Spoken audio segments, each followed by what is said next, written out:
como engajar os alunos nas aulas de literatura. Eu queria fazer uma problematização primeiro, tá? Eu queria perguntar a vocês se vocês imaginam o professor de educação física preocupado em como vai engajar os alunos nas atividades que ele vai propor na aula de educação física. Ou se você imagina o professor de história preocupado em como vai engajar os alunos na aula de grandes navegações. Eu sei, eu não quero generalizar, eu quero dizer o seguinte, é evidente que esses professores também se preocupam com o engajamento dos alunos em suas aulas, não tenho dúvidas disso. Mas a impressão que eu tenho, não sei se é porque eu vivo no meio de professores de português, é que nós somos muito mais preocupados com esse engajamento dos alunos nas aulas de literatura do que outros professores. A geração alfa e a geração Z, as mais recentes, já são gerações que apresentam os efeitos colaterais do superuso, da superexposição às redes sociais e à lógica algorítmica de comunicação. Então, são gerações mais desatentas, mais ansiosas, são gerações com grandes dificuldades de concentração, são gerações com vício em telas e em liberação rápida de dopamina.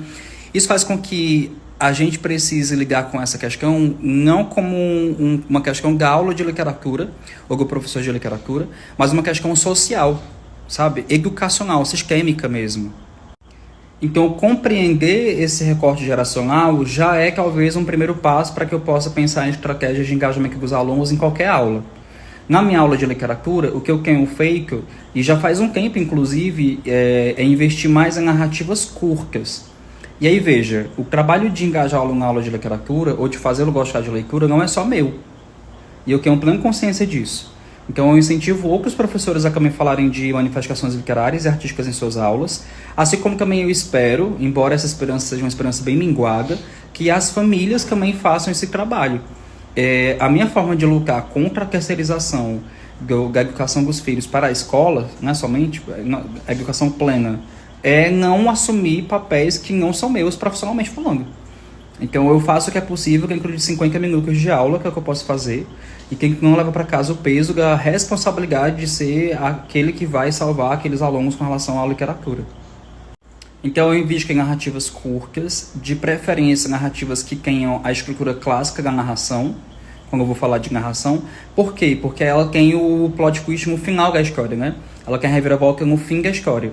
Eu também não aposto em histórias de fim aberto, aliás, a não ser que seja realmente com o propósito de discutir o fim aberto da história, né?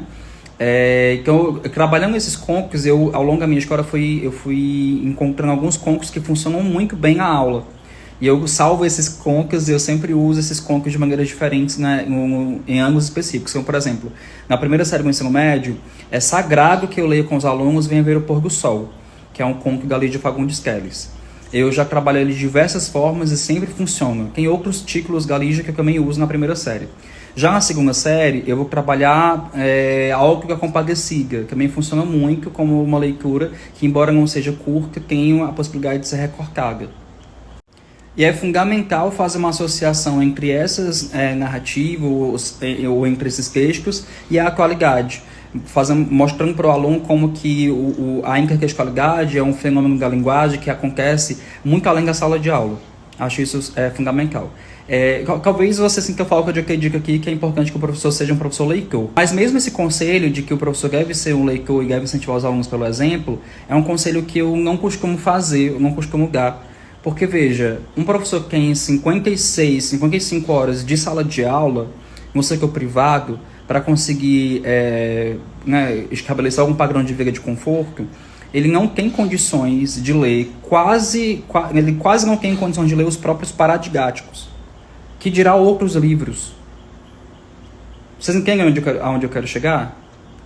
Então, eu acho complicado fazer o conselho ou a prerrogativa de que todo professor deveria ser um leitor assíduo e o próprio conceito de assiduidade para a leitura docente, porque eu entendo que, dentro da lógica de trabalho que a gente estabelece, o esgotamento mental é tão profundo na maior parte dos contextos profissionais que fica difícil sustentar esse tipo de conselho. É um conselho importante, todo professor deveria de fato ter espaço para leitura, para estudo e para pesquisa, mas essa infelizmente não é a realidade de todo mundo. Então eu tenho um certo cuidado na hora de fazer esse conselho acontecer, ou de dar ele para outros professores ou para pessoas a quem eu ofereço mentoria e consultoria.